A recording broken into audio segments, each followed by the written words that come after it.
screen. So first of all, I would like to welcome our two keynote speakers for the day, Professor Arya Ropo and Professor Olivia Mandy. Professor Arya is Emerita Professor of Management and Organization in Faculty of Management and Business from Tampere University, Finland. And Professor Olivia Mandy is an Associate Professor of Management at George Mason University of School Business and Senior Scientist at University Centers for Advancement of Wellbeing. Would like to welcome Dr. Harivansh Chaturvedi, Director BIMTech, Director Anupam Verma, Deputy Director BIMTech, Professor Hana Lehetemaki, Professor Innovation Management, University of Eastern Finland, and our conference co-chairs, Professor Sunil Mithas from University of South Florida, and Professor Ville Vico Pisapanen from University of Eastern Finland. Dr. Ekede, Professor Mularkey, and Professor, we would like to welcome each one of you for joining for today's session. Thank you so much. Now, taking this inaugural session forward, I would first like to hand over to our Honorable Director, Dr. Chaturvedi, to address the gathering and kindly deliver the welcome address. Over to you, sir. Thank you, Vinu. Greetings of the day, ladies and gentlemen. I feel pleasure to welcome all of you, the distinguished dignitaries, delegates assembled online today from the national and international arena. It is heartening to see the enthusiasm to connect across time zone. Thank you for joining early morning from USA, midday in Europe, evening in India, and late night in Japan. That is the spirit of connecting with ICMC. This is the 10th year of International Conference on Management Cases. Thanks to all participants and our conference partners. The conference is jointly organized by BIMTech with Eastern Finland University and University of South Florida, USA. The conference has been a big success so far because of all of you who have been contributing your work. Some of the faculty colleagues have been contributing to this conference consistently for last few years. I extend my sincere gratitude to all of you. Despite the conference moving to online format due to COVID-19, the spirit was not dampened. We received huge response and 60 cases were selected for presentation during this conference. We are honored to have two keynote speakers today, Professor Arya Ropo and Professor Olivia O'Neill. Arya Ropo is Professor Emerita of Management and Organization in the Faculty of Management and Business, Tampere University, Finland. Olivia O'Neill is Associate Professor of Management at the George Mason University School of Business and Senior Scientist at the University's Center for the Advancement of Well-being. I also extend a warm welcome to our conference co-chairs, Professor Sunil Mithas from the University of South Florida and Professor Ville Vico Pisapanen from the University of Eastern Finland. Sunil Mithas has been associated and is instrumental in bringing MoMA College of Business on board as conference partner. Let me also welcome Matthew Mularkey, Director of Doctor of Business Administration, MoMA College of Business, University of South Florida, and Hannah Lehetemaki, Professor, Innovation Management, University of Eastern Finland, who have been coming here with their other colleagues and research scholars. As you know, this conference was conceptualized by the late Professor G.D. Sardana, a visionary and a source of inspiration and encouragement for many of us present here. We are honored and warmly welcome Mrs. Sardana, who has very kindly agreed to grace and bless this conference. Let us welcome our keynote speakers, conference co-chairs, and all the participants with a big round of applause for their continued support. Often, there is a debate in the academic community about research papers and case studies. Case method is now used extensively by almost all of the business schools around the world as a tool to show the application of theory or concept to real situation. It puts the student in the role of people who are faced with difficult decisions at some point. One of the reasons case-based teaching gained popularity is because it is an active learning strategy, making students use their analytical thinking skills to discuss complex real-life scenarios. But accreditation bodies, ranking agencies sometimes do not consider cases as intellectual contribution. Even some universities do not consider them for faculty performance evaluation. Let me share the scenario in India. NIRF, the National Institutional Ranking Framework, the ranking body under Ministry of Education, does not consider cases. The framework is more geared towards engineering domain, which has been imposed on management education. They consider publications in certain set of highly ranked journals and their citations, but cases are not cited. Amidst all this, BIMTech has its vision to develop case writing and teaching capability. Our Center for Management Case Development, led by Dr. A.K. Day, my senior colleague, has taken up several initiatives to build a community of case writers and provide support to them. I am going to take a few minutes to share the work and what we have achieved with your support. As part of ICMC, we have organized workshops on writing and developing theory-linked cases. The South Asian Journal of Business and Management Cases, SAJBMC, shifted its focus from teaching cases to research cases, which has resulted in citations for the journal. That means that the cases of SAJBMC are now contributing to the research literature, which has resulted in increasing the research output of faculty members contributing to the journal. Every year, we organize case analysis competition for students. This year, the case analysis competition for second-year students at BIMTech had a twist. Instead of analyzing a case study, students reviewed a case which had been rejected by SAJBMC. The pattern not only exposed the students to the domain of case research, but the faculty members got a chance to understand the elements to be avoided in writing a quality case study. To make CMCD a case ecosystem, resource materials have been created by the CMCD. The efforts of Professor Dr. A.K. Day has got us entry in Global Business School Network. They have included him as a member, Case Method Steering Committee of GBSN. GBSN is a newly formed network of business schools in North America and Europe. These initiatives have been possible because of the constant support provided by all of you. With the constant efforts of Dr. Day, we are also coming out with an edited book on COVID-19 and its impact on people, society, business, and environment, titled The New Normal: Challenges of Managing Business, Life, Society, and Sustainability in the Post-COVID-19 Era. Many of you have contributed for the same and have made the book a potential success. Further, Dr. Day has also rolled out another book, specifically for case method book, titled Rebuilding Relevance of Case Method for Digital Natives.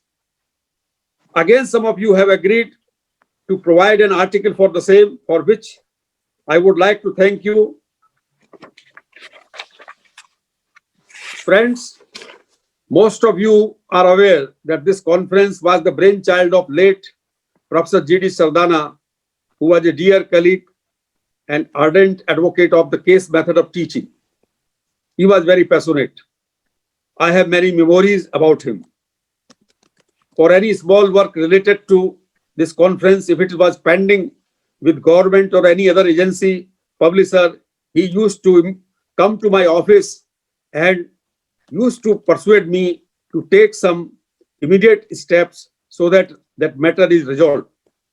We deeply respect him and miss his presence and guidance.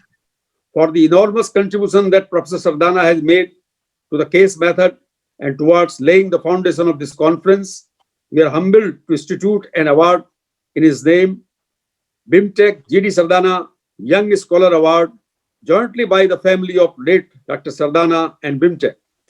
This year, 5 cases authored by 6 scholars under the age of 40 years will be awarded. To promote case writing, SAGE and Case Center UK will also award the case authors. To conclude, once again, I take this opportunity to extend a hearty welcome to each one of you and look forward to very fruitful days of engaging discussions and intellectual stimulation. Thank you. Thank you so much, sir. Thank you so much for especially highlighting the importance of case study method and its importance in present world, and how it is helping in building the students also in developing their analytic skills also. Thank you so much. Now, taking the next agenda on the which is in the list for the program, I would like to share with you all that now will be presenting with you the conference preview. We have planned to share planned actually that Professor Day would be sharing the conference preview with you all, but I would like to express that because of sudden illness, Dr. Day is not feeling well, and thus we have requested Professor Hana Lehetemaki to present the conference preview. We are highly thankful to you, ma'am, for agreeing to this. And now over to you so that you can share the conference preview with all of us, please. Thank you, Venu. Welcome to the ICMC 2020, also on my behalf. It is my absolute honor to be saying these welcoming words on behalf of Professor A.K. Day, who is with us today, but is recovering from the virus infection. And Professor Day, we wish you a speedy recovery and remember to rest. But what an achievement, 10 years of ICMC.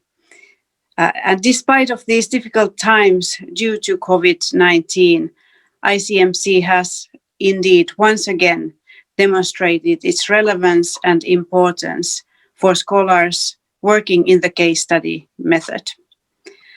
For this year's conference, we received 120 abstracts from different parts of the world.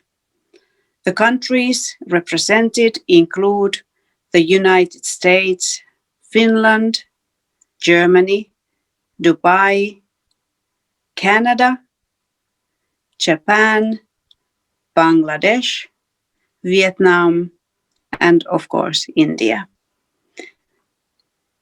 In the first virtual ICMC conference, there are 120 participants and 60 papers will be presented in the different sessions we will follow in the coming days.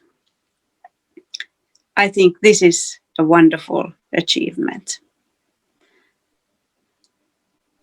This year, as in 10 years or 9 years before, the conference organizing team, Vinu, Shreya, and so many others in BIMTech have once again worked relentlessly to make this virtual event a high-quality academic forum where researchers engage in sharing findings, providing supportive feedback, and discussing case research in the unique, warm, and welcoming atmosphere that has, over the past 9 years, become the trademark of the conference.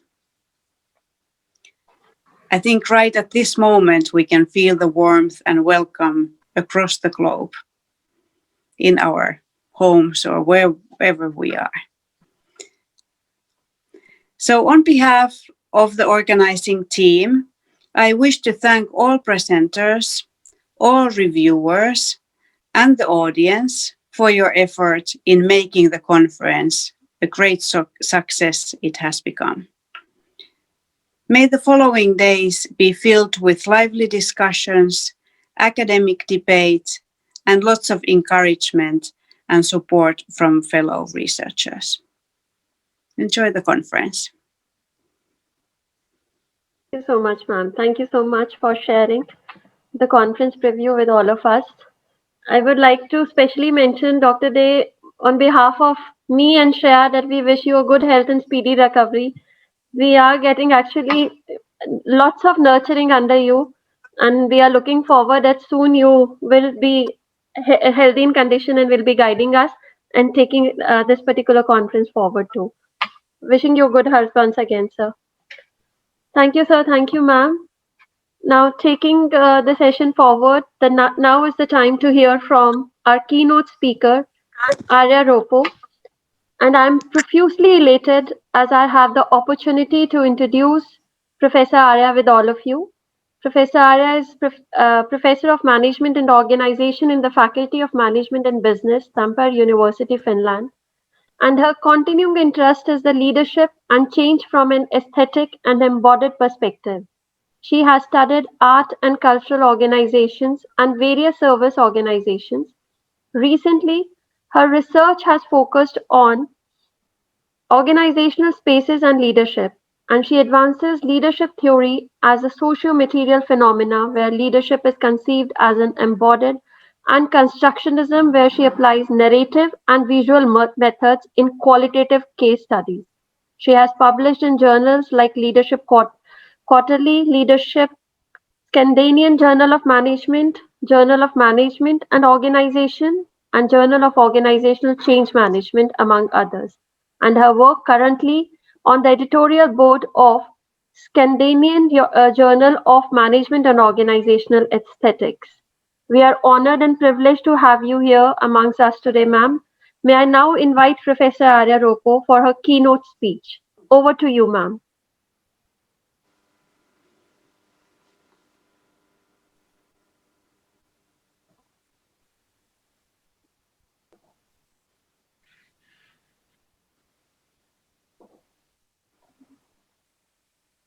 Okay.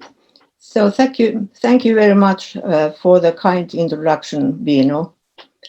I think I'm struggling with the technique at the moment, but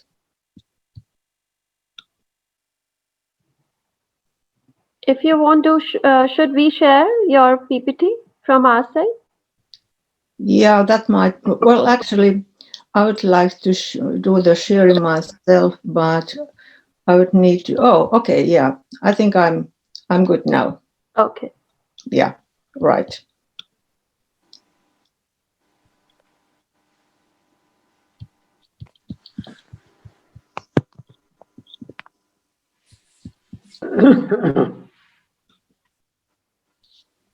Okay, there you go.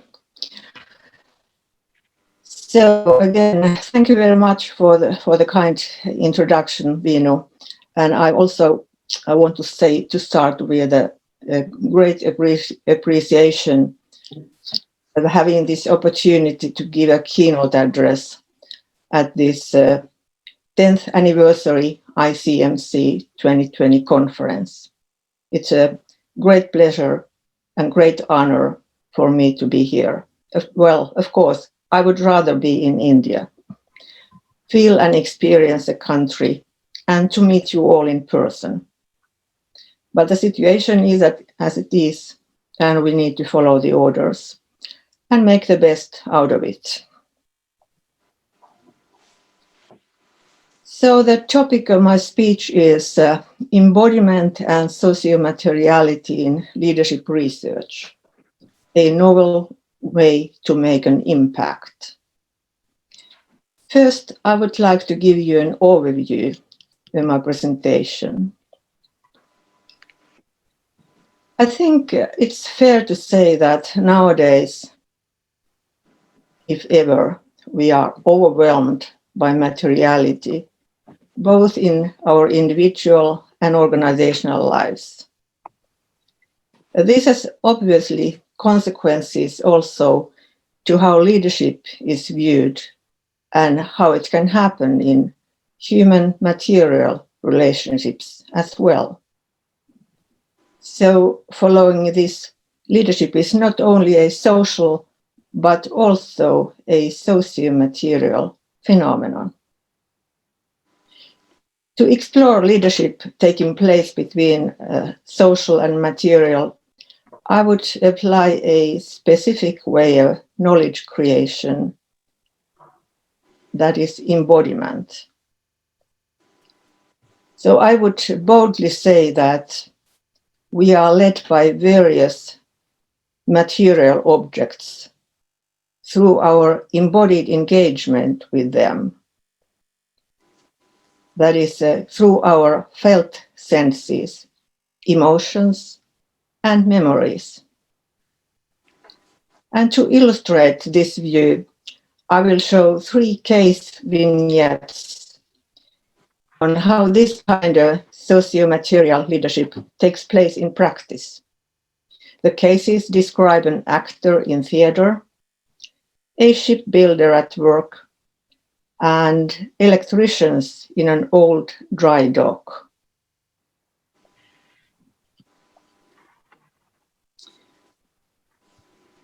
So more than we might want to think, we are increasingly influenced by various material objects.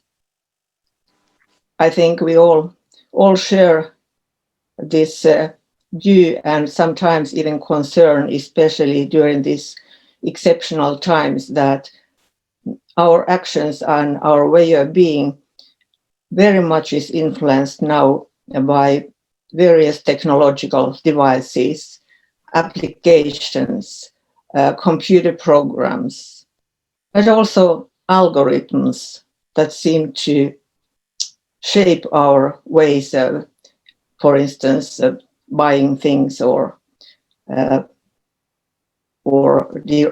directing our concerns. Especially technology, but also spatial arrangements, office architecture, artifacts such as water coolers and copying machines have been shown in research to have an impact on how people act and relate to each other in the workplace.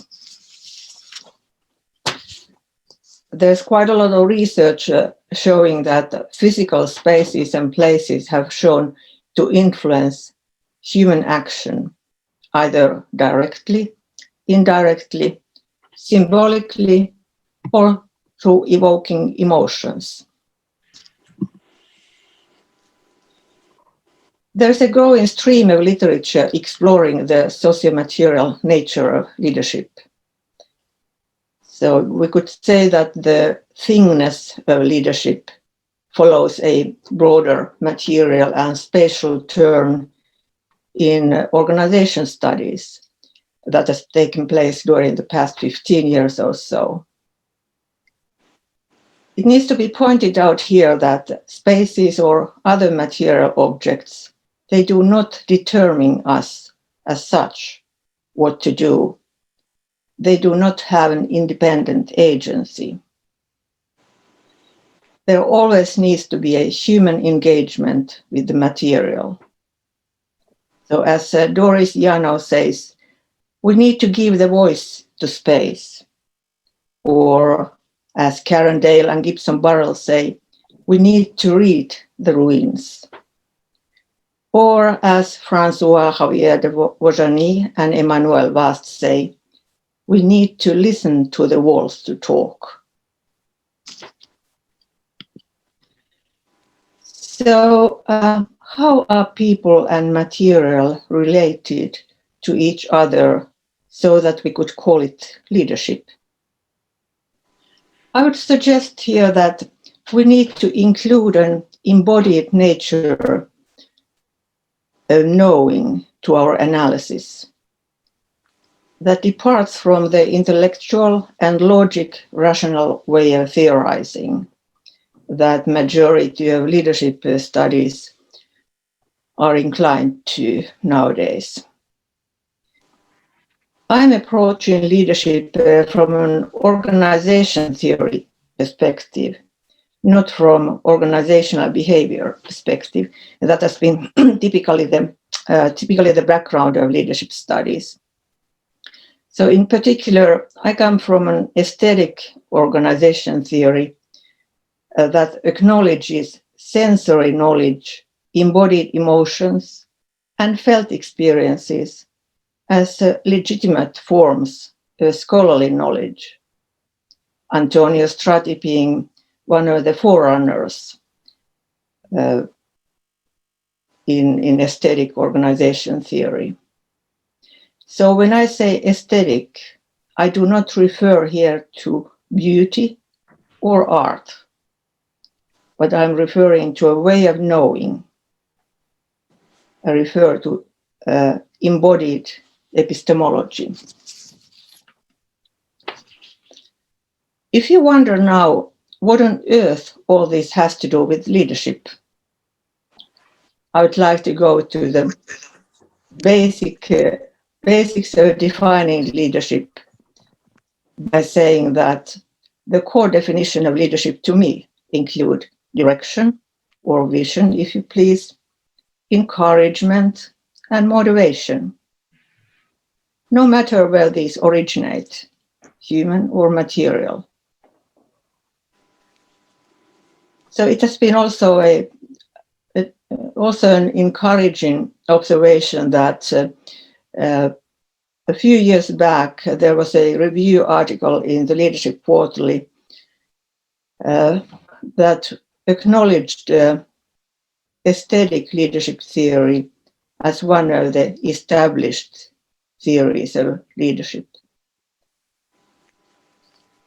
So to illustrate what I wish to say in this speech, I will show you a few screenshots of 3 cases discussed, analyzed, and documented in our recent publications. The documentary film and an article are both published if you wish to know more of this research. The documentary film produced and published by my colleague Perttu Salovaara was published in Organizational Aesthetics. It's a 45-minute long documentary depicting about 12 different cases on how spaces and places actually lead us. And there's a link to the film if you wish to see it later on. And then there's a more recent article by Perttu and myself, Spacing Leadership as an Embodied and Performative Process in Leadership. So in these 3 cases that I'm going to show you or discuss with you in the moment, you will see that there is not even a glimpse of a leader person present in these cases. But the people still feel being very much influenced. They feel being led by their material environment through their embodied engagement with it. So, the first case is best characterized by an actor's quote, "The safest place is the stage." Here the actor explains his relationship with the theater space. Unlike typical institutional theaters, this experiential theater did not have a carefully planned, architecturally designed space. On the contrary, the theater setup was in a rugged basement that happened to be available, the cramped space, as the actor calls it. There is nothing creative in these spaces, he said, and referred to the untidy and messy green room and actors' dressing room. So much for building so-called creative workspaces, I might add. The anticipation and excitement before the opening night grew, and even his home did not provide a peaceful space for him to rest. So he took a mattress and laid down on the dark stage of the theater and fell asleep right away. While the space had earlier instilled both fear and somewhat insecurity in terms of the outcome of the play, simultaneously it was the same physical environment where the rough interior, mundane interactions, talks, and experiences during rehearsals gave him the feeling of ultimate safety. What mattered most was the emotional atmosphere of the place. You might want to say at this point that, of course, the director would surely have a key role in the rehearsing of the play, and you would be quite correct. Another study of ours shows that especially the gazes, the ways the director and the actors look at each other, they are key in the leadership of a theater play rehearsal process. The second case narrates a shipbuilder's work and could be characterized by his words. You need to feel how the water runs. It turns out that the shipbuilder's work is fundamentally shaped by his previous experience and sensory knowledge of the materials, both the wood, the crafting tools, and the qualities of the assembly hall, especially its level of humidity, as he smells the air and senses the wooden material. He feels the shaped forms of the material in the movements of his hands by being in concrete touch with it as his hand strokes along the side of the boat. And his intense breathing aligns with the process. You can even see and hear, especially if you watch the film, how his chest and nose feel the air and the humidity level of the assembly hall.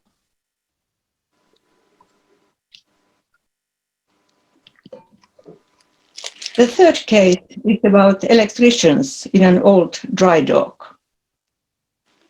Here they walk towards an electricity center that is in a still used historic dry dock that originates from the 1750s.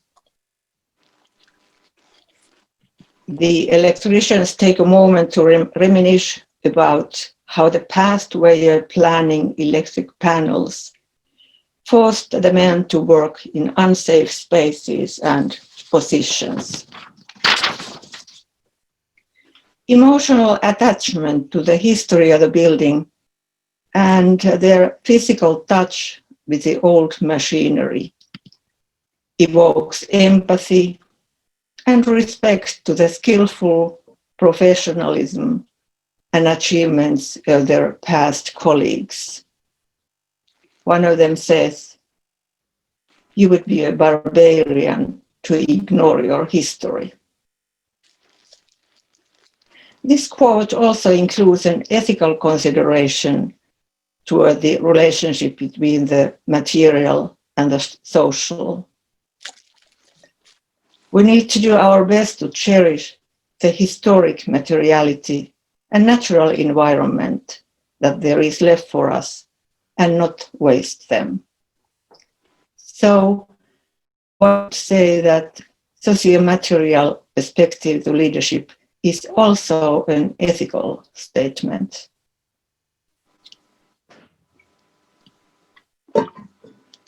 So, what can be said about making an impact from this embodied socio-material and aesthetic perspective? I would say that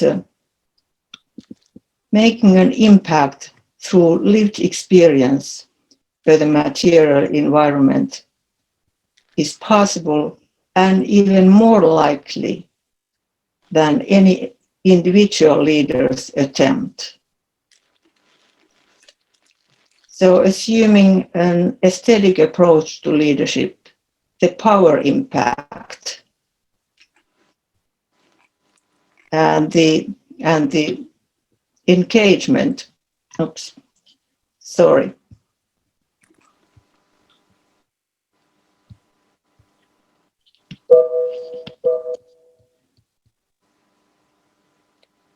You go back, ma'am. Yes. Bottom left, ma'am. Bottom left side. From your angle, bottom left. The arrow is there. Here. You just click here. Okay. This point. Yeah. Right. Thank you. Yeah. Of course, the final slide. So, assuming an aesthetic approach to leadership, the power impact, the influence, and analysis a person with their environment is very influential. But this calls for acknowledging a broader view of how to gain scholarly knowledge.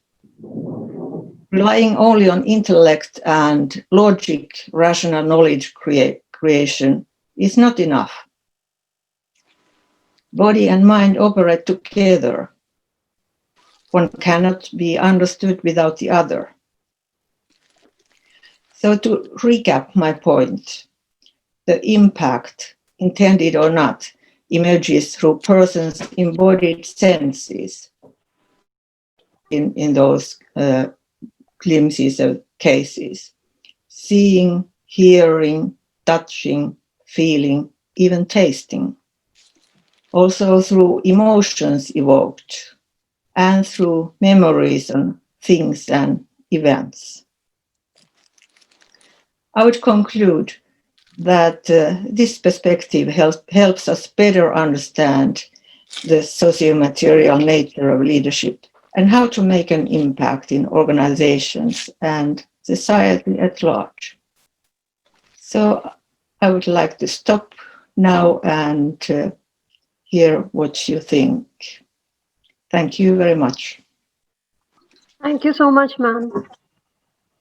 It was actually very provoking, especially the thought-provoking is too much, as we have to see the written or the spoken words or the visual presentation of the individual, and then have to typically focus on individual what their people want to tell from their own stories and what they actually want to reflect upon. It was really very thought-provoking. With reference to your presentation and what you shared with us, I would just like to have clarity on few things which you mentioned in your slide. Like you had talked about when you said, however, material things such as spaces and places do not have independent agency over us. So they do not determine our action in your slide. And one may tend to disagree also because we also assume that times, that space, places do determine our action. So what's your view on that, ma'am?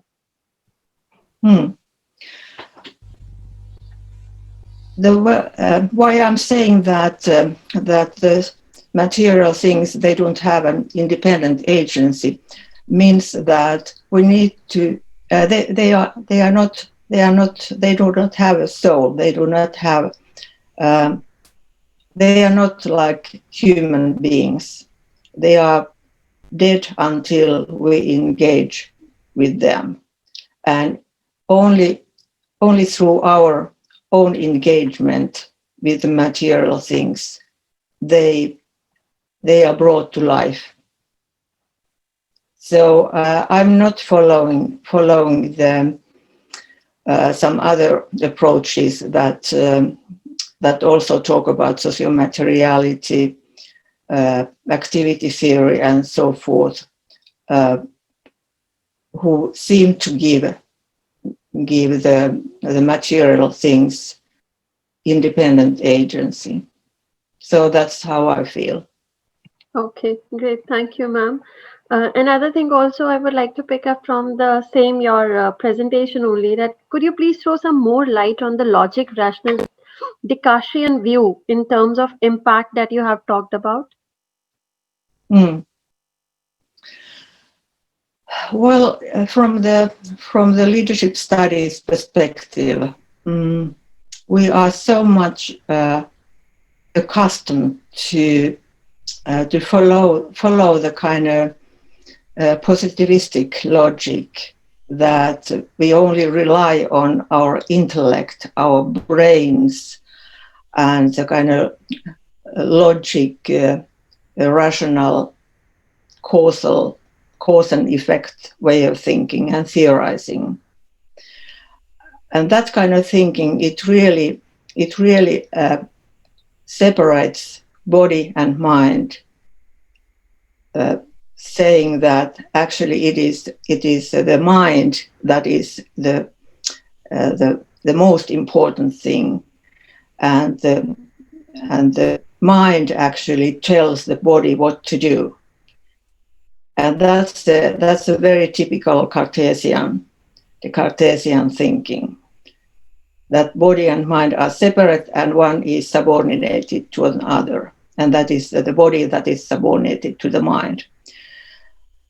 But in fact, even some physicists have said that when people learn how to be in their world, in their environment, they learn first through their embodied touch, for instance, or their sight or their feelings. Think for instance how a small child learns not to touch a hot stove. It really doesn't help to say the child that no, don't touch. The child will actually learn after he or she gets in concrete connection with the hot stove, and he or she burns his fingers. Okay. So I mean that first we have this embodied engagement with our environment, and after that we begin to make concepts, theoretical concepts to live by later on. So in fact, the lived experience comes first, and after that comes the theoretical conceptualization. Okay. Sorry about this lengthy No. explanation. Actually, it's very well elaborated. Thank you so much, ma'am. And just, I would like to put on the last question to you. What is the best approach to identify the activities which are involved in the data collection for these kind of researches? That's a very good question, and very, very concrete from a researcher's point of view. It is my experience that letting people talk, letting people narrate how they are engaged with their environment and other people and materiality. That's the best way to sort of get in touch with their lived experiences. Okay. And of course, another way to collect data would be doing ethnography. Of course, it's very, very time consuming, it's very laborious, but living by by side of these people for a longer period of time, it would probably tell us more than just listening to their stories. And then, of course, various visual methods, so that we could actually sort of, as researchers, engaged in embodied ways and relate to people when we see and hear and can sort of have also, as researchers, have emotional connection with the cases or the situations. Okay. Ma'am, there is one more question. I think because I have to make the time control also, I'll ask this question as the last one to you. Someone is interested in knowing that have you considered our relationships with nature? How could aesthetic and bodily knowledge help us to understand human-nature relationships? As I tried to, or actually very briefly, sort of said that, in fact, this aesthetic approach, it speaks for an ethical attitude towards the whatever materiality there is, including nature. So if we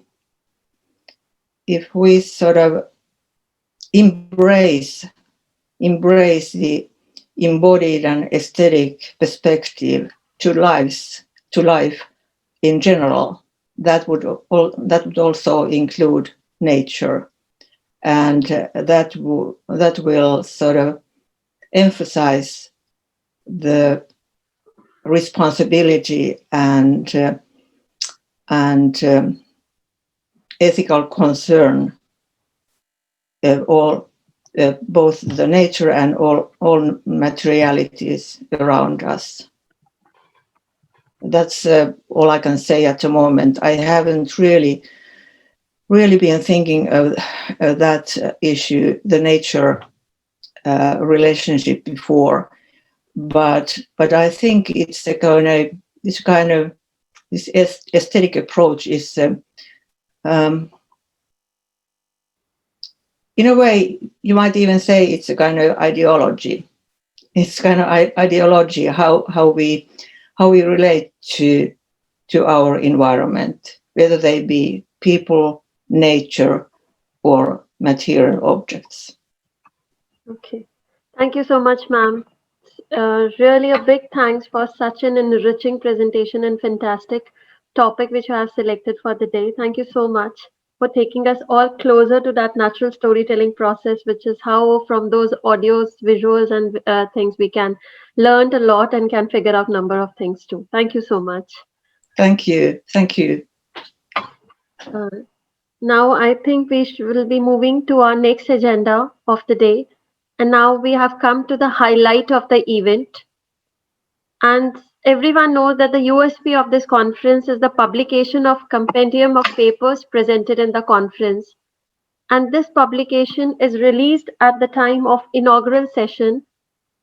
And this year ICMC 2020 has 52 cases which has been compiled in 2 volumes titled Developing Resilience in Disruptive Times, Insights from Strategic Management, and Sustainable Entrepreneurship, Innovation and Transformation. With this, I would like to request Ville Vico to please share about the release of the books with all of us. Thank you very much, Veenu. I hope you can hear me. So you have to be a bit louder. Your voice is not audible. Can you hear me now? A bit more, please. I think I have already everything in full. Can you hear me? Yeah, okay, sir. Okay, great. Thank you very much. And I really hope that you can hear me. I have been having some trouble with. No, it's audible. It's audible. It's audible. Well, first of all, I really really need to thank you, Professor Day and Dr. Mishra, for helping out and editing these two books together. It has been a really wonderful job together, and our timetable was really strict, but we managed to get these books published on time. And also, I would really like to thank you, Professor Hanna Lehtimäki, for her guidance on editing books. Well, the first book is Sustainable Entrepreneurship, Innovation and Transformation. And this book has 26 cases, and these cases really represent a really nice variation of different cases.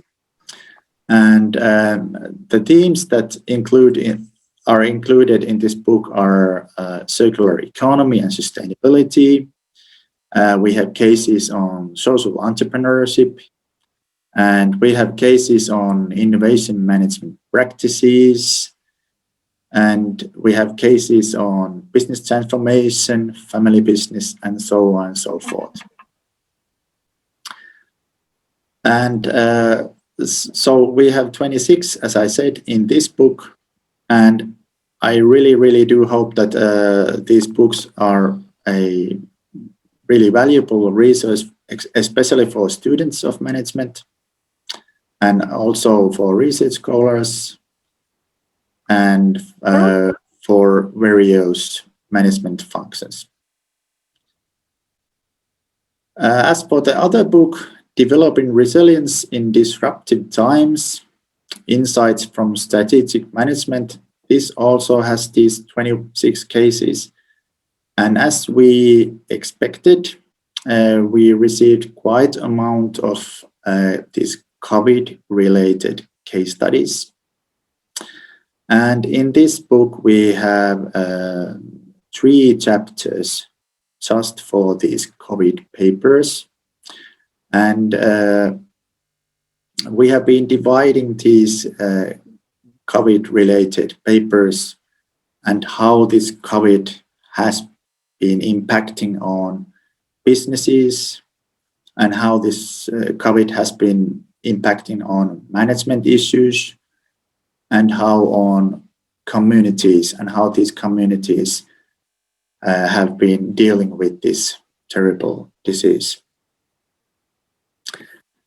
And also with this book, other themes are related to marketing and business growth and branding, customer orientation, and electronic business. So overall, we have 52 really wonderful cases and with really wonderful variety of different themes. And we have both really good research papers, and we have both and also really good teaching cases.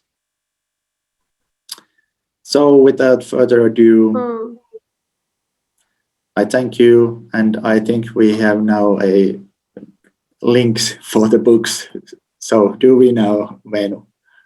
Yeah, that's what I would like to share with all of you. Like, as everyone was there attending this ICMC conference physically over here, a post-inaugural session, we always hand over the books to all the presenters. This time, considering it's an inaugural session is happening in a virtual format, I would like to share with all the paper presenters and the one who contributed their papers and cases to the ICMC this year, they'll receive by the end of the day an e-link for the book, and the hard copy of the book will reach to all registered delegates within next 15 to 20 days through courier. So e-link can be accessed post this session. By end of the day, you all will be having that e-link of your papers in your mailbox. A big thanks to Professor Day, Professor Vilay, and Dr. Shreya for contributing to this book. Thank you so much, 3 of you. Very much. Thank you. Now moving towards our next section, which is might be a surprise for many one of you too for this conference. I would like to start with that hard work and loyalty is a rare virtue, and looking back to the journey of ICMC in past few years, we are glad to have delegates being an essential part of our conference in form of journey and success also. So I would like to request all the panelists on the screen to join me in congratulating the association shared by the delegates with the conference and we team members too. On behalf of Team ICMC, we would like to congratulate Hanna Lehtimaki, Professor Innovation Management University of Eastern Finland, Anna Häkkinen, Senior Research Fellow, Tampere University, Professor Harimon Jha Vidyarthi, Professor and Head Sri Sant Gajanan Maharaj College of Engineering, Shigaon, Maharashtra, Johanna Kuala, Professor of Management and Organization and Vice Dean for Research at Tampere University, Ken Nishikawa, Professor, Konan University, Japan, Ville Viikko Pisapanen, Professor, University of Eastern Finland, and Isa Hiltunen, Senior Lecturer, University of Eastern Finland. We are really thankful for your continuous appreciation which you are giving to BIMTech and this ICMC conference from last continuous 5 years and being a part of this conference. Thank you so much all for joining us always and being an inspiration for all of us to work hard and make ICMC a success too. Thank you so much. Now, one of the most awaited section of this conference, which is the award declaration section. And now I would be taking the next agenda, which will be talking about BIMTech GD Sardana and SAGE Award, which Dr. Chaturvedi has also mentioned in his welcome address. And through this medium, I would like to announce the winners of BIMTech GD Sardana Young Scholar and SAGE Award. I would like to share that BIMTech GD Sardana Young Scholar Award is an award of 10,000 along with a certificate of merit and a medal. And this award is being given to the authors less than 40 years of age whose cases have not only been through a peer review process but also have been ranked excellent by 3 independent professors. And now this is presented to Sarah Com from University of South Florida, Javed Kalangare, University of Mumbai, Annie Pavilion from Tampere University, Anna Häkkinen, Tampere University, Shirley Moen, University of South Florida, and Shreya Mishra from Birla Institute of Management. We congratulate each one of you and wishes you all the very best for your future career. Thank you so much for your contribution, for sending your cases to the conference too. Now I'm sure that you all are aware that SAGE and BIMTech have an association for the South Asian Journal of Business and Management cases. And since last year, we announced 3 Best SAGE Cases Award of worth Indian rupees 10,000 as instituted by SAGE Publishing India in inaugural session of ICMC always. I would like to congratulate SAGE Best Case Award winners, Professor Ville Viikko Pisapanen, Stini Tulia, Kaisa Henotanen, and Hanna Lehtimaki from University of Eastern Finland, Isa Juhani Hiltunen and Timu Lehtinen from University of Eastern Finland, and Swarnava Datta, Pooja Mishra, and Devajit Kumar Bhatta from Birla Institute of Management Technology. We congratulate you and wishes you all the very best for your future career. Many, many congratulations for this achievement. Now taking you all towards the next section of award ceremony, BIMTech shares a strong bond with the Case Center UK, and every year the Case Center selects 3 high-quality teaching research cases. Now, to do the honor, I would like to invite Dr. Archana Srivastav, Area Head Business Communication and member of Center for Management Case Development, to announce the Best Case Center Award and Case Analysis Competition winner. Over to you, ma'am.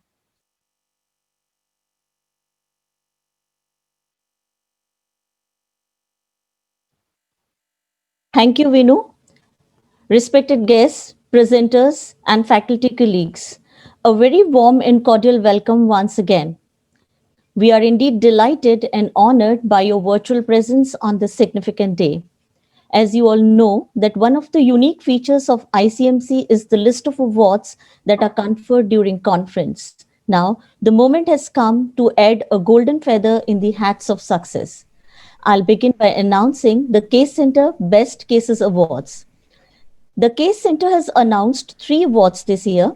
It's my pleasure to share the names of the winners. First prize of 150 Great Britain pounds goes to Jacqueline Scrite from University of South Florida, USA. There are two second prizes of 100 Great Britain pounds.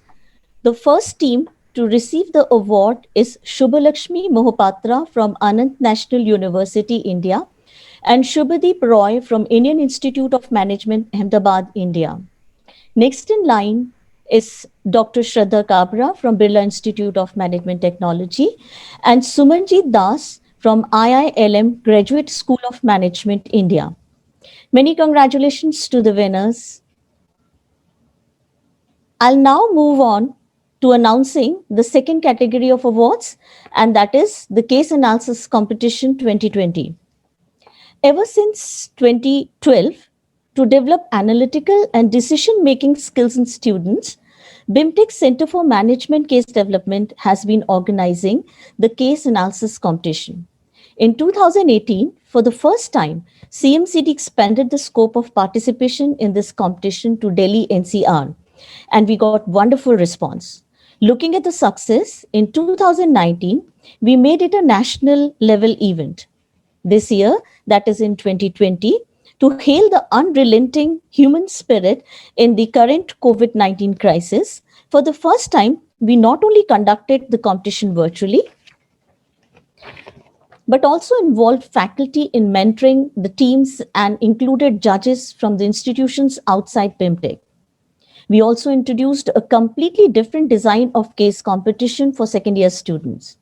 A few months ago, we received a case from Paperboat, the ethnic fruit drink, for possible publication in South Asian Journal of Business and Management Cases. The reviewers has found many issues in the case and it was rejected. We decided to use this case, but not for the analysis. The task was unique. Students were asked to list the improvement that needs to be incorporated to make it a good case for the management class. Despite the uniqueness, we got a wonderful response from across the country. This year, total of 373 teams from first year and 160 teams from second year registered and participated actively. Along with certificates, the winners are awarded attractive cash prize of 10,000 rupees and the runner-ups 8,000 rupees respectively. It's my honor to announce the names of the winning teams. I'll begin by announcing the names of winners from second year. On first position, we have Surajit Roy and Nitya S. from Symbiosis Institute of Digital and Telecom Management.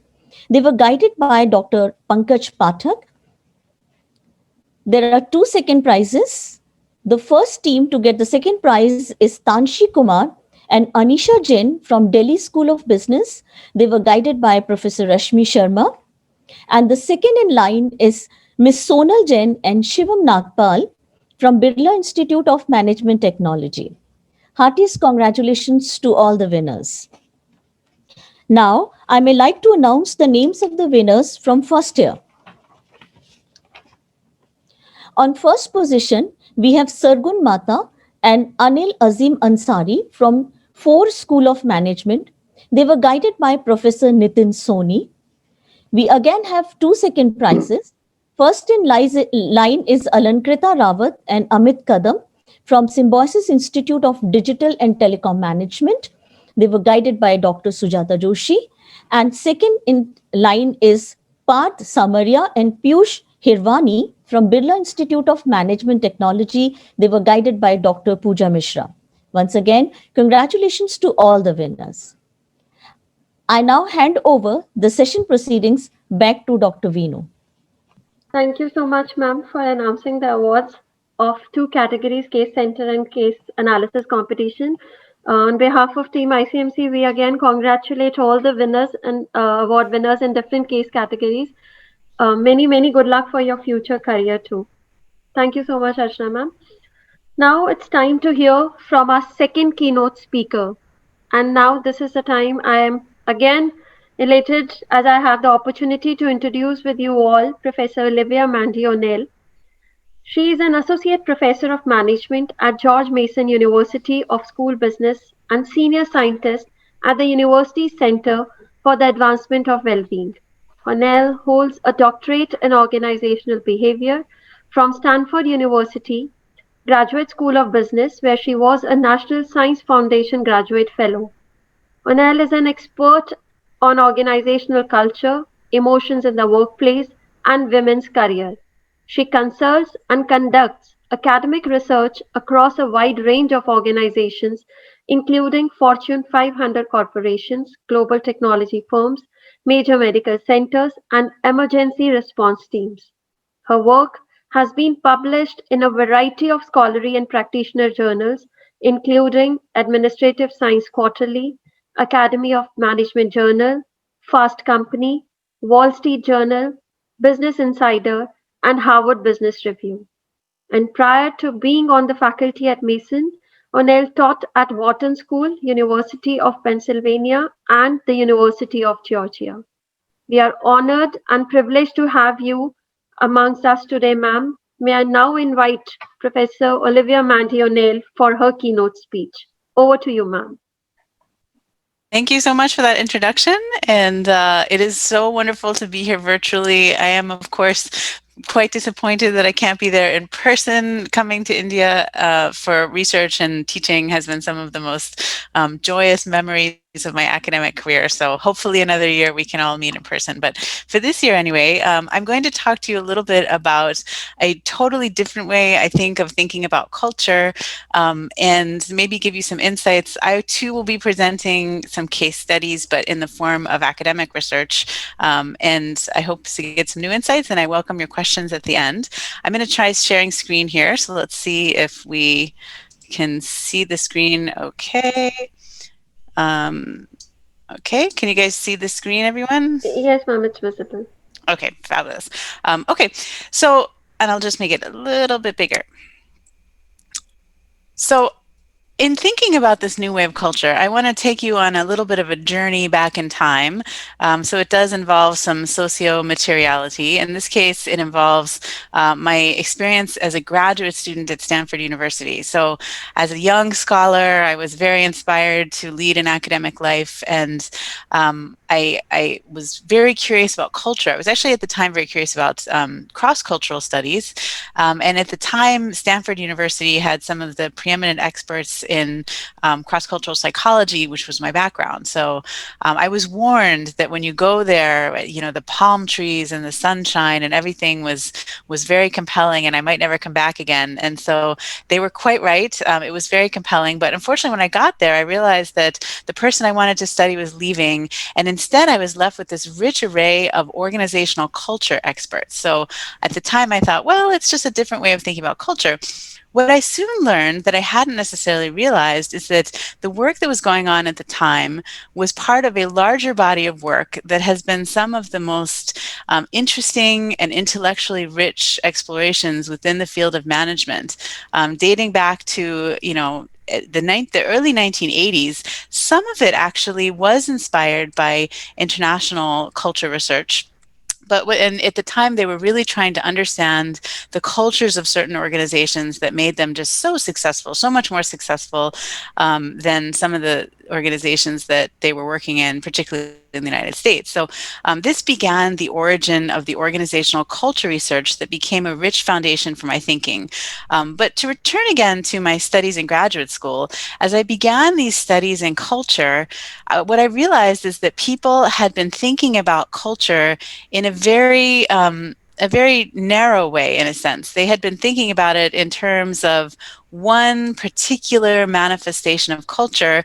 And to build on the previous keynote, it was very much situated in people's minds. So it was focusing on a very narrow way of thinking that involved not much more than the cognitions, and specifically the values and the abstract ideas about how things should go. So when I began this work, I realized that they were missing a huge component of culture, which I deeply, deeply felt physically in the sunshine, in the stress and anxiety of being a graduate student at Stanford, which had to do with emotions.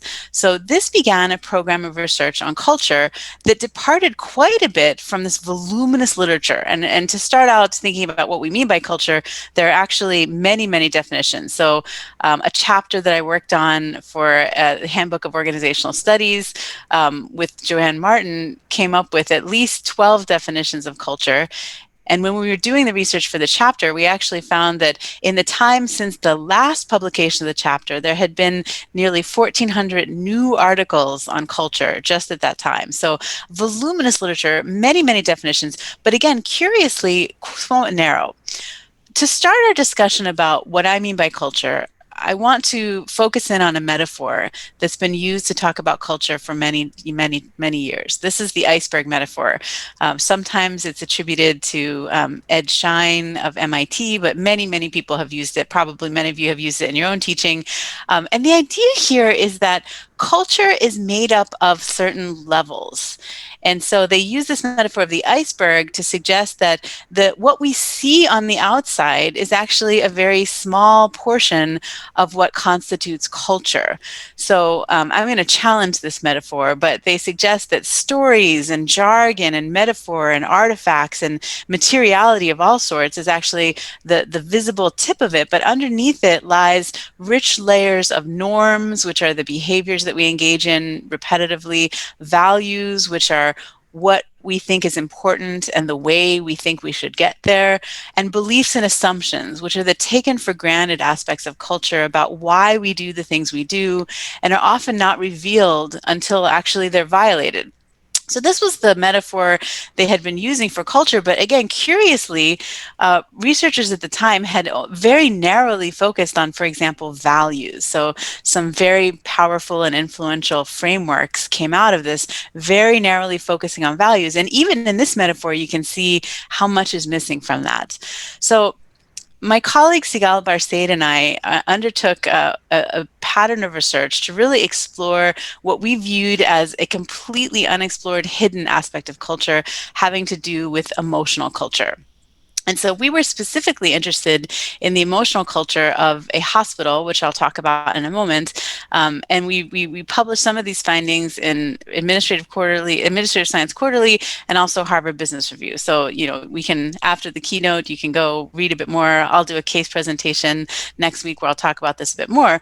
But one of the things that's interesting about this is that we can take the definition of culture that I've sort of been suggesting here and change it to be specifically about emotions.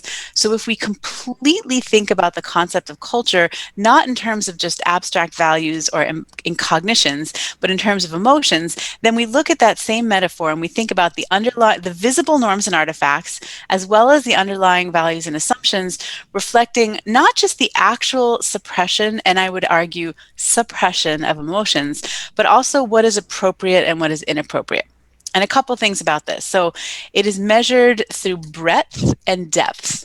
What that means is that it's not just one person, a really angry supervisor, for example. We're actually talking about, anger spreading throughout the organization through processes of emotion contagion. And we're talking about depth and breadth. So we're talking about perhaps a supervisor, but also his or her subordinates, up, down, sideways. So this is not just one person, it's not just one incident, it's spread across up and down the organization.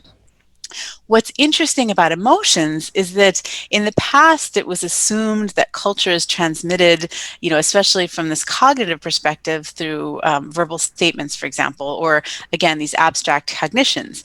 What's so interesting about the emotional perspective is that it opens up the full possibility of how emotions are felt and expressed, which include verbal and nonverbal behavior, including facial expressions, body tone, vocal, and body language. So someone once asked me, well, how would I know if my employees are angry? And I would say, well, if you see your supervisor, throwing a television and getting red in the face and stomping her hands, you might infer that she's angry. And so it allows this very rich way of thinking about how emotions are expressed. Another detail is that emotions can be expressed not just because we feel them, but also strategically or intentionally.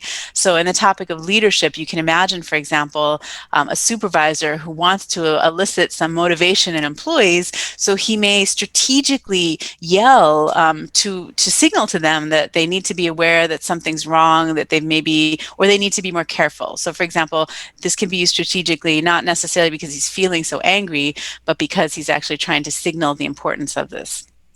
Okay, so moving along, one of the challenges with that iceberg metaphor, again, is that it was assumed that the visible artifacts were a very small portion of culture, again, because so much of it was in our heads.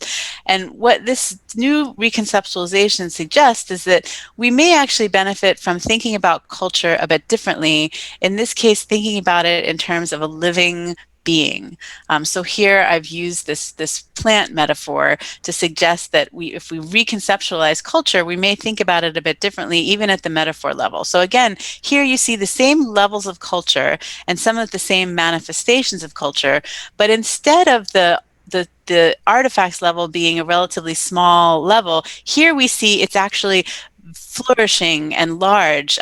It is also living, so it's connected to the earth, in this case, the roots. And I'm not much of a gardener myself, but I'm told from people who do more gardening that one of the things that's so interesting about plants is that, you can cut the top off of the plant, but if the roots are still there, it will live. And I think similarly with culture, you can cut off the top of the culture. You can fire some people, you can change the outside, you can put people in new offices, but the roots of the culture are often still there. So again, it preserves some of the aspects of this metaphor, but introduces the new living aspect of it too. I want to focus on one particular aspect. So if we look at this flower metaphor and we think about it in terms of what that means for how we approach organizations and how we see organizations, we can think of each of these petals as potentially one individual, in this case, one individual facial expression. So here we see, for example, some prototypical facial expressions this was based in North America, but a lot of these emotions have actually been validated across cultures. So I know we have a very international group here. Many of you can probably recognize some of the emotions. So for example, panel number 9 here is disgust. So in all cultures, this is one of the most fundamentally, unifying emotions. Some of them are you can see 7 is anger, which is a very easily recognizable expression. Panel number 6 is fear.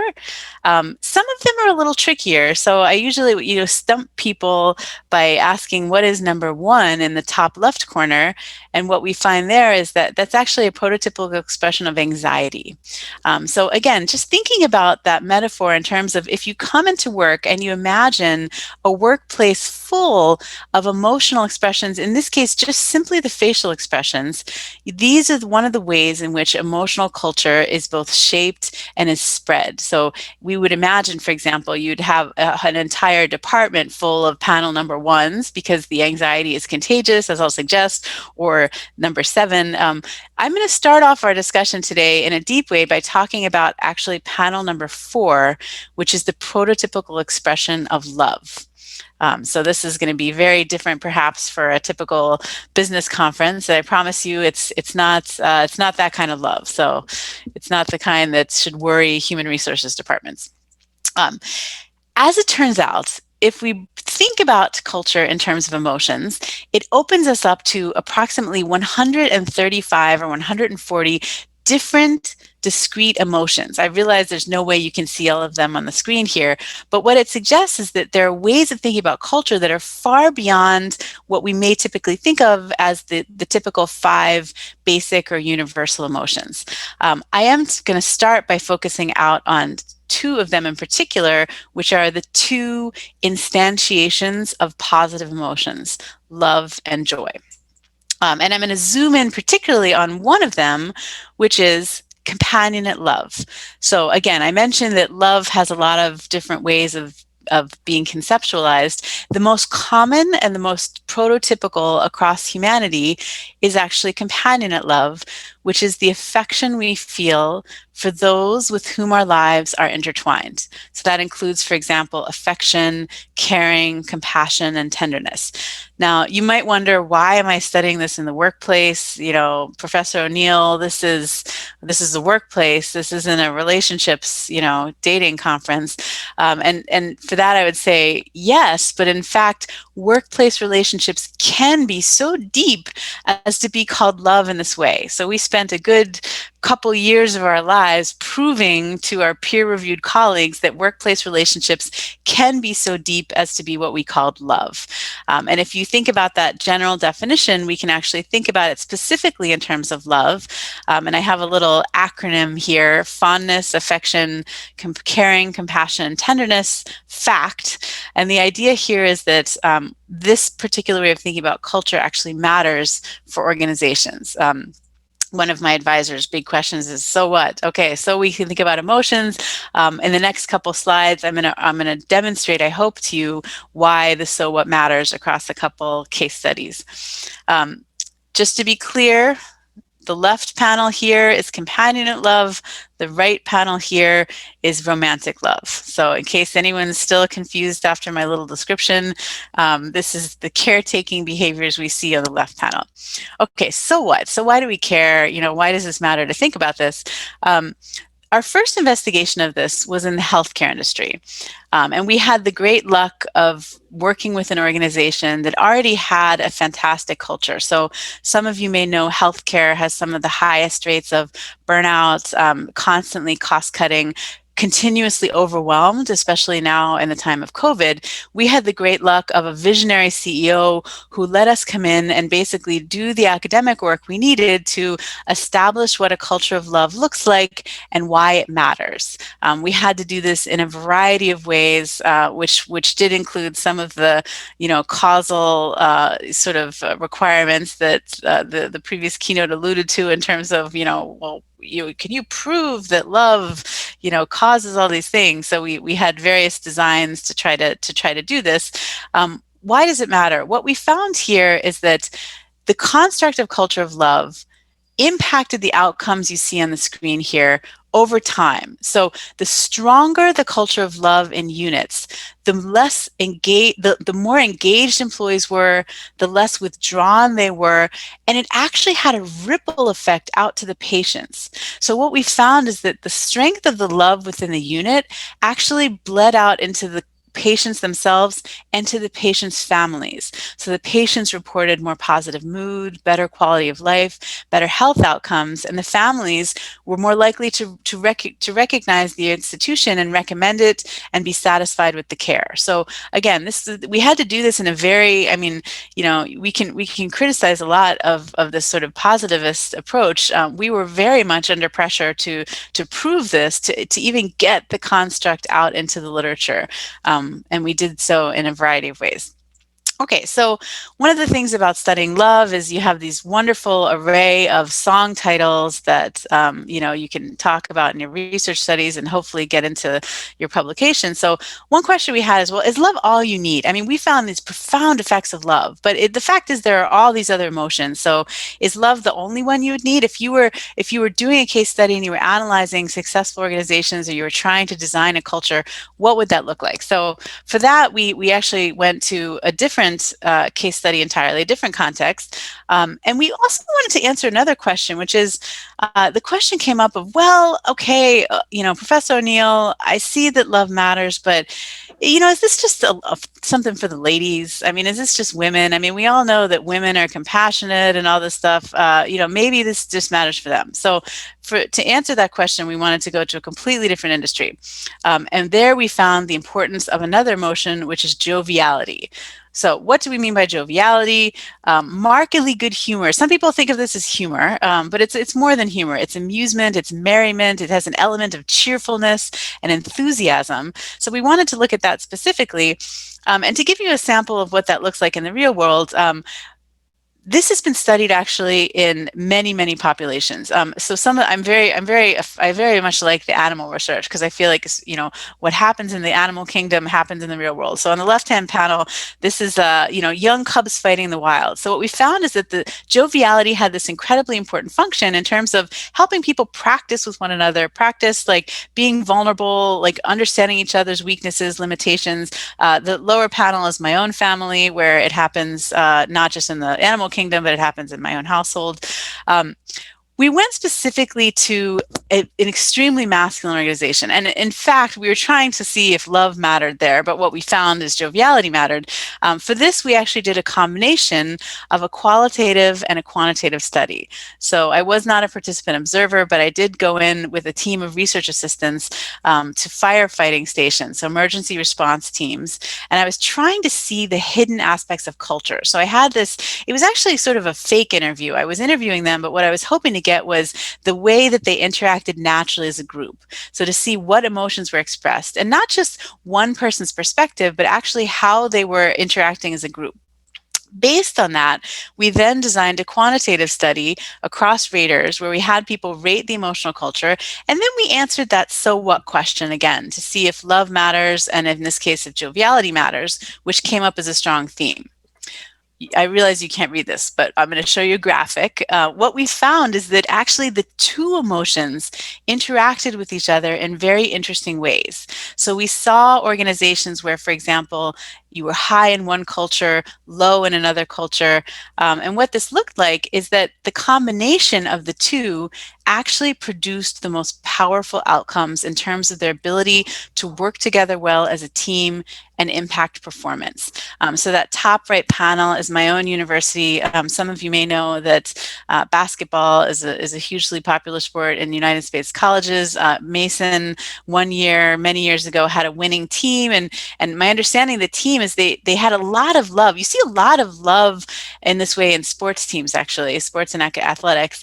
But they also had a lot of joviality. They played around with each other. They had fun with it.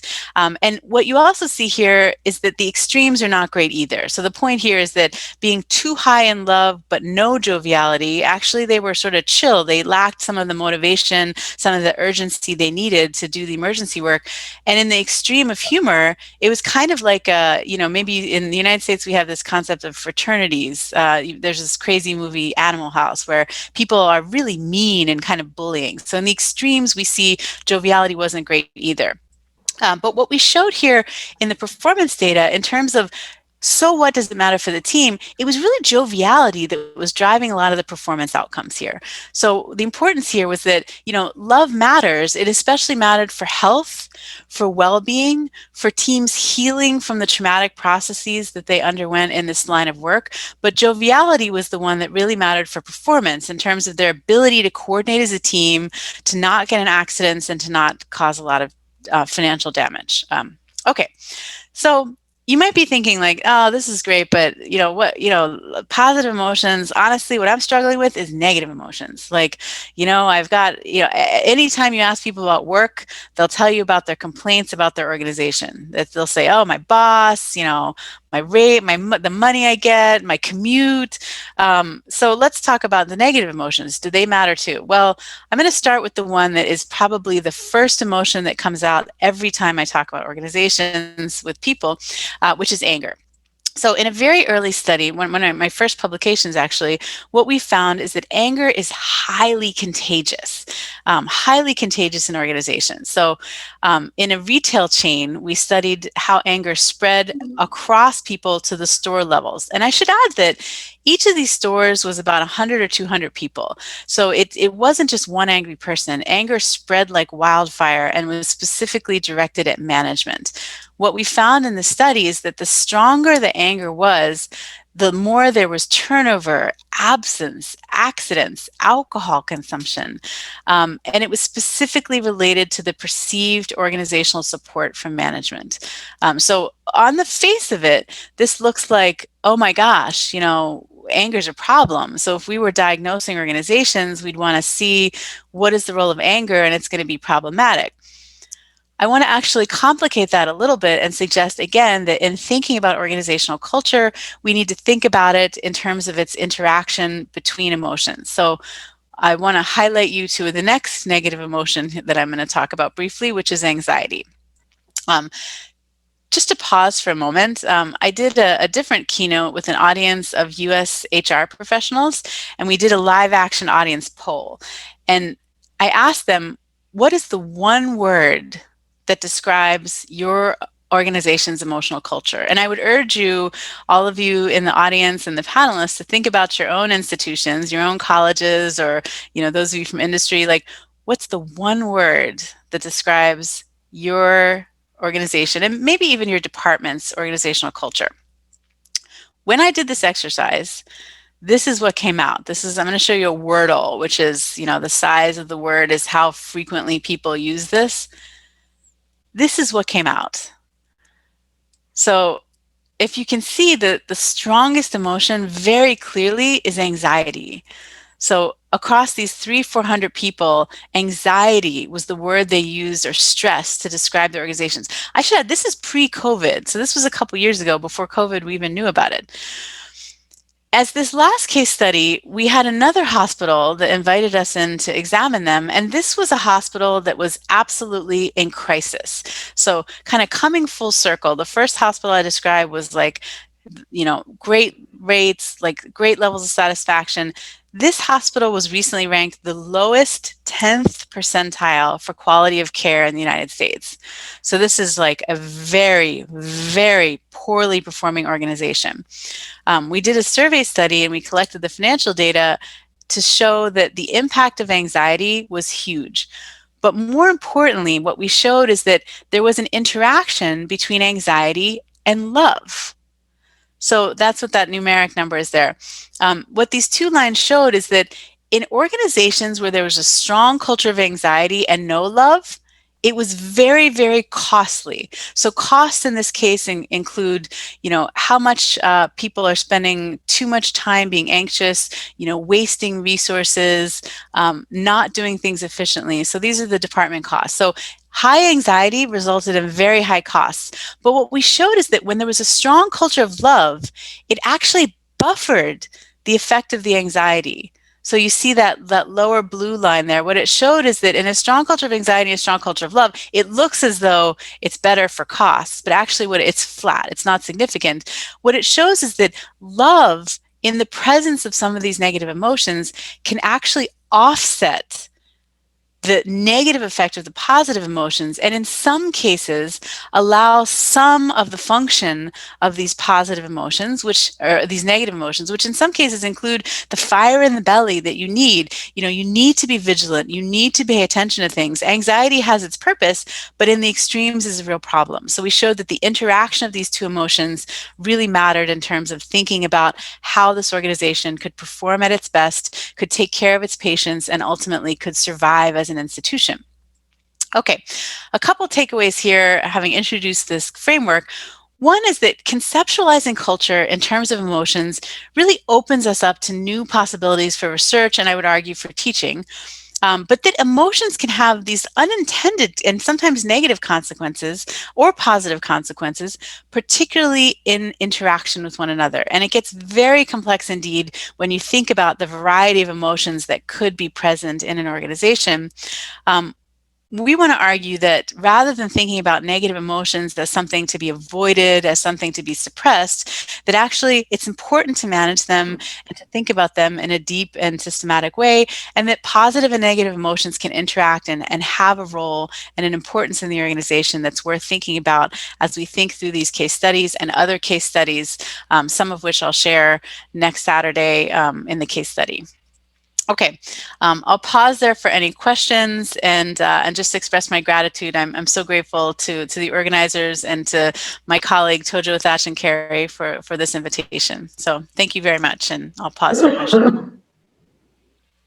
Thank you so much, ma'am. Can we ask questions?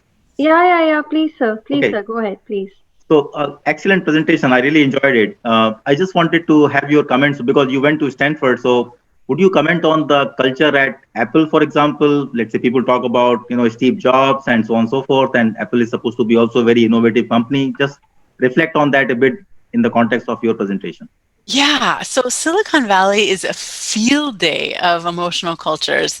One of the things I can say about Apple, I mean, I personally have never worked for Apple. It is a very large, complex organization. So I'm only speaking as someone who has known people who work there and who has read the same case studies many of you have. But one of the things about, leaders like Steve Jobs and some other kind of visionary leaders in Silicon Valley is that they weren't necessarily the bastion of positive emotions.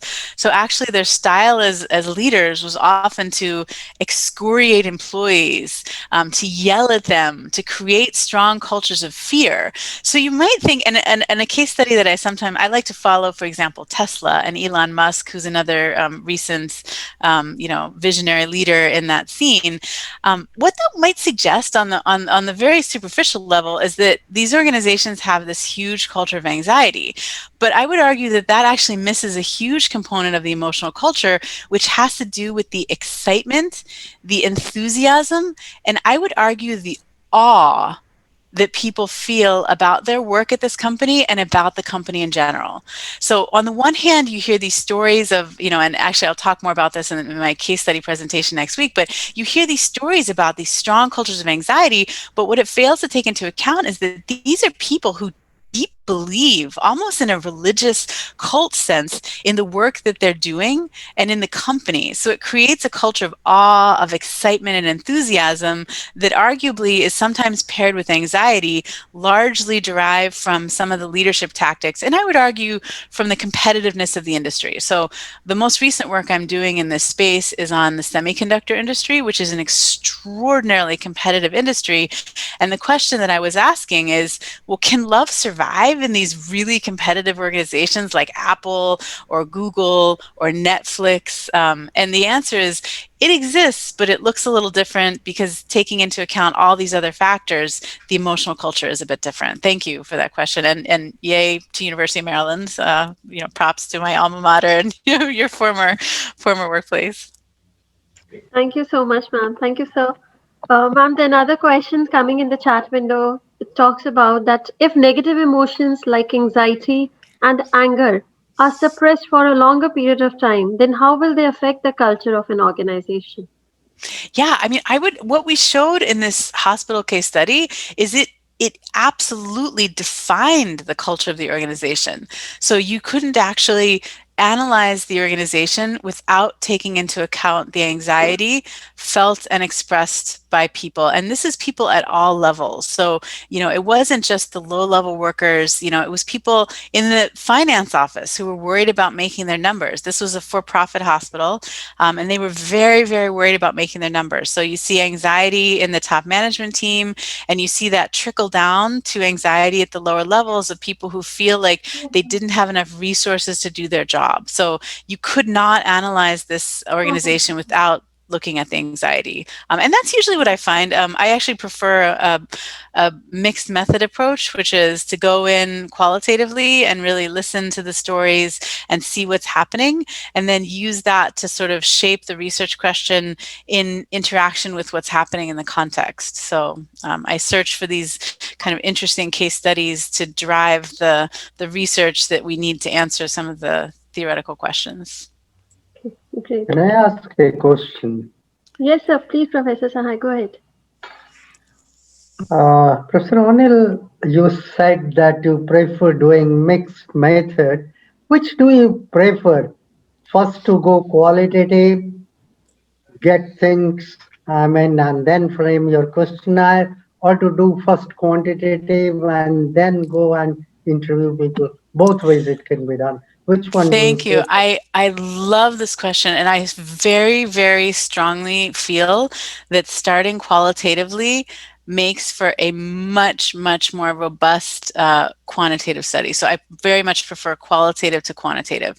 I know that sometimes it's easy to go in and just do a quick survey, so it can get you information, but the surveys are designed by humans. So sometimes we like to think of surveys as these objective measures, but the surveys are only as good as the information and the people who are designing the surveys. So one of the things that came out in the firefighter study, for example, is that I went in and I listened to their stories, and I had an idea of what I was interested in based on research, based on prior theory.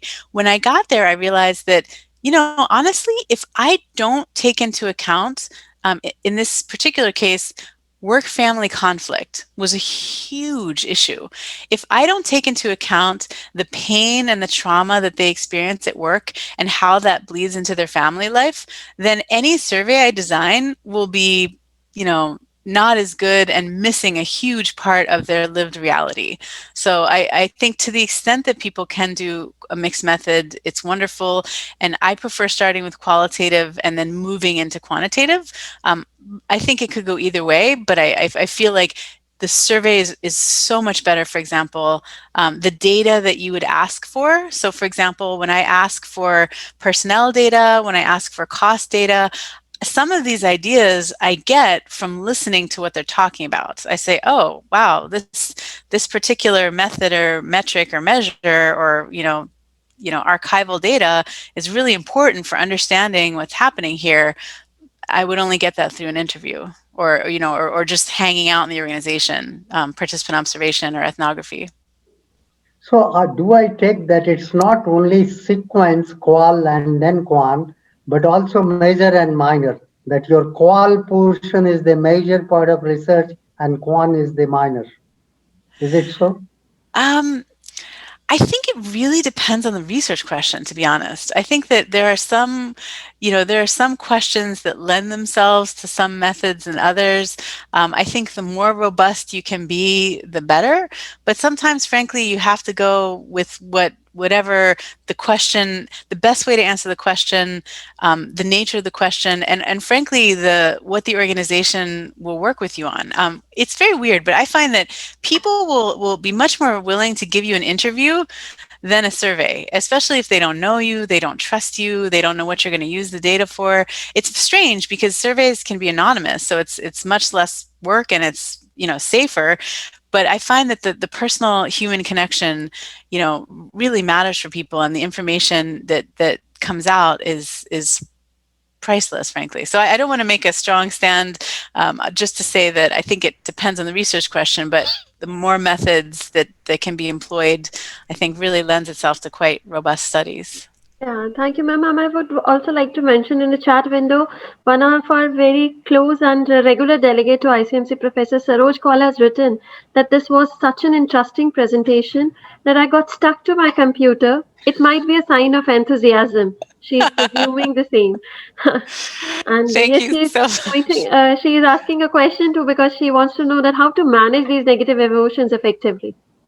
Yeah, so this is a question. I have sometimes I present a slide where I suggest that it really needs to happen at all levels of the organization. So for example, if you think about human resources could do a much better job at screening for, if I may, assholes. I mean, we often ask about work tech proficiencies, we ask about can you code in Python or whatever, but we very rarely ask, what are people going to contribute to the emotional culture? And in part because we don't think about culture in this way. So I would suggest at the HR level, we can start by better screening the people who come in. And then in terms of, let's take anger, for example. I just wrote a chapter where I basically outlined, how we deal with the culture of anger when it becomes dysfunctional. Because some anger, to be clear, some anger is morally justified.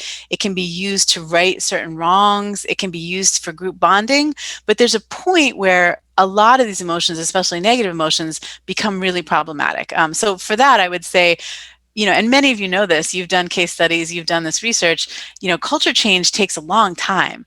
Some would argue, is it even possible? But I think if we assume that there's at least some movement that can happen, you might, for example, focus on, removing the people who are the big contributors to the culture of anger. But I would suggest that, like that plant metaphor, that's just like, cutting the top of the tree off. You really have to get at the roots. the taken for granted assumptions, and that takes a very long time indeed. But we can start, and then another question that comes up, by the way, is, well, I'm an individual contributor. How can I do anything? And I would say that, emotions are contagious. So kindness spreads. We have some wonderful research coming out of Jamil Zaki at Stanford's lab, where kindness is contagious. So one act of kindness can spread in the same way that negative emotions can spread. So one angry person, dispositionally angry person can spread that anger, can spread that anxiety. So sometimes it's involving managing the individuals. Sometimes it's involving managing the culture. And I think that, frankly, I'll say this: if top management is not supportive of it, we have this romance of leadership that leaderships matter for everything. But in my own experience working with these different organizations, I find that if top management is not supportive, very difficult indeed to change the culture. So I think each level you can address it, and maybe a longer conversation. Yeah, great. Thanks. But I was feeling like that this topic is contagious. Everyone is connecting one dots after the another dots, and then it's getting stressed. Thank you so much, ma'am. I think because I have to take control over the time also, I have to stop this questionnaire round over here. But really a big thanks for such a wonderful presentation. It was really engaging, very engaging. Thank you so much for the invitation, and very, very excited for the conference and great stuff happening here. Thank you so much, ma'am. Though now we have reached to the end of the session, but it would be really not great if we won't ask Professor Sunil Mithas and Professor Malarkey to share something with us. Professor Sunil. I will just say that I'm very excited to be a part of this conference and part of this particular program here. And it was great to hear these two keynote speeches. I really enjoyed them. And I really wish very well for the rest of the proceedings of this conference. And as I said before, I think this BIMTech has done an amazing job of bringing together many of the researchers from around the world. And I really wish that this continues. And we learn every year. We participate, we see research, and everybody is better out because of that. Thank you so much for having me as part of this. Thank you so much, sir. Professor Malarkey. Well, in its 10th year of existence, I can only tell you that in my experience, it keeps getting better. And not only are the keynotes impactful and beneficial for all of our attendees, but the quality of the cases and the case writing that has been submitted, the fantastic awards that have been presented today, they just represent the quality of this community who are contributing to the ICMC, they're contributing to cases that we can teach in our classrooms, and they're contributing to the body of knowledge with these conceptual designs that our framework and panelist speakers have talked to. And I am so encouraged for my own students in the Doctor of Business Administration degree program. I'm so encouraged to the success shown by all of our authors as the quality of research continues to grow dramatically with every single one of our conferences. So a real recognition to the leadership of the team in BIMTech, and a special nod to Dr. A.K. Day and all of his leadership and everything he has done to mentor, coach, counsel, and drive us to excellence. So thank you so much, everybody. Thank you so much, sir. Now, I would like to invite Dr. Arunaditya Sahai, Dean Research BIMTech, to propose votes of thanks for the day. Thank you, Vinu. Thank you, sir. Professor Rocco, Professor O'Neill, Professor Sunil Mithas, Professor Malarkey. Sai sir, please start your video. I'm on video. Am I visible? Now, it's okay, sir. Okay. So let me repeat once again. Professor Rocco, Professor O'Neill, Professor Sunil Mithas, Professor Malarkey, Professor Hannah Ritemaki, our own beloved director, deputy director, the organizer of the conference, Professor Day, and our coordinators, Vinu as ever, smiling, and the new found Shreya. You all deserve really a bundle of thanks. And but for you all, this conference could not have taken place.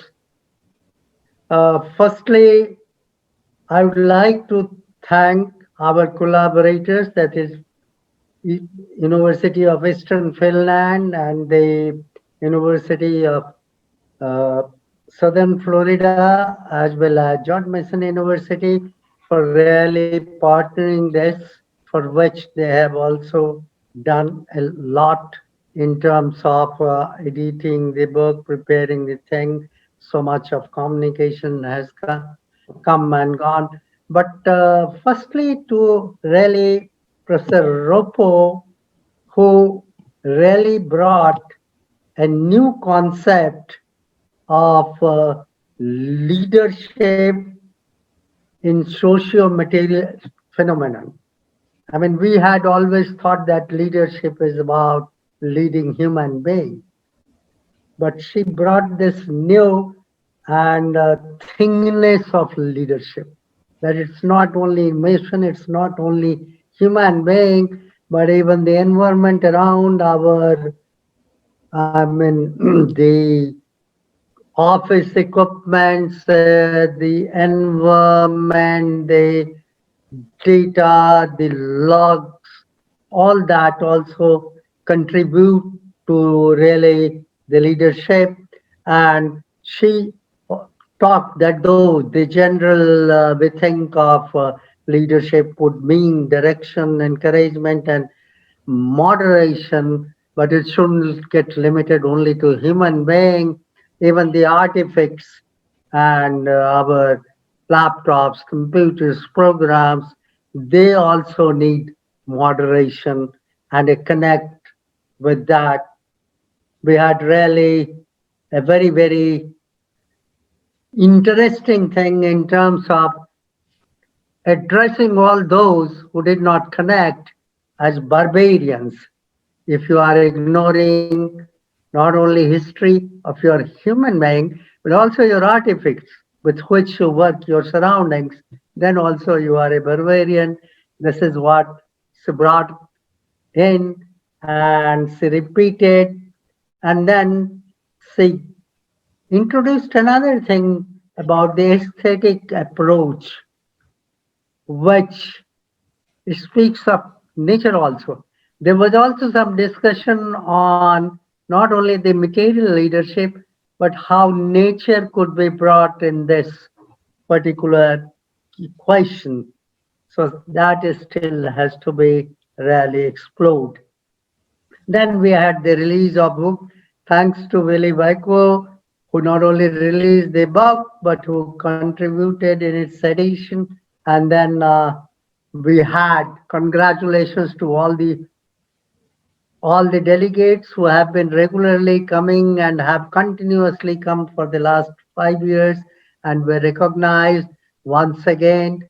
We congratulations, and we invite you, and we are certain that you will come again and again and again. Then we had the J.D. Sardana Award. J.D. Sardana was the person. We have written a book in his memory. The case, this particular ICMC, is a tribute to him, which has been taken forward gloriously by our colleague, Professor A.K. Day, who really deserves all thanks and kudos for taking it to the next level. Then we had the Sage Award. We must thank the Sage publishers for constituting these awards, and all the winners we congratulate once again. Then we had the case analysis, the students who got the awards. Congratulations to both the students and their mentors. Then we had very interesting paper by Professor O'Neill, where she really dissected the culture, and one of the portions that she brought was about emotional culture. And especially in these times of COVID-19, where she talked about her study in an environment of healthcare. It's a very, very relevant in these days, and that's how it provoked so much of questions and interactions.